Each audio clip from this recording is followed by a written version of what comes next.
आपण पाहत आहात महाराष्ट्र टुडे न्यूज। नवी मुंबई शहरात मोठ्या संख्येने परदेशी फ्लेमिंगो पक्षी दाखल होत असल्याने या शहराला फ्लेमिंगो सिटी म्हणून संबोधण्यात येत आहे। मात्र या शहरात स्थानिक प्राधिकरणाने उभारलेल्या फलकांचा पक्ष्यांच्या उड्डाणात अडथळा येत असून नेरूलमधील जलप्रवासी वाहतूक नामफलकाला धडकून 4 फ्लेमिंगोंचा मृत्यू झाला। त्यामुळे हा फलक हटवण्यात यावा अशी मागणी नागरिकांसह पर्यावरण प्रेमींनी केली आहे। नवी मुंबईतील नेरूळ सीवूड्सच्या खाडी किनाऱ्यावर सध्या मोठ्या प्रमाणात हिवाळ्याच्या मोसमात फ्लेमिंगो पक्ष्यांचे आगमन होण्यास सुरुवात झाली आहे। मात्र याच ठिकाणी सिडकोने जलप्रवासी वाहतूक जेटी उभारली असून ही जेटी सध्या बंद आहे।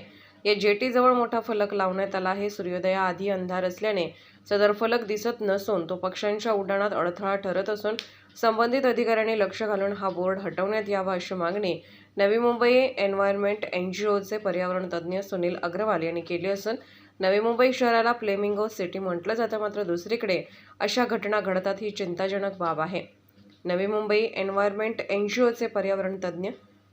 महाराष्ट्र टुडे मराठीसाठी ब्युरो रिपोर्ट कासिम अली सय्यद, नवी मुंबई।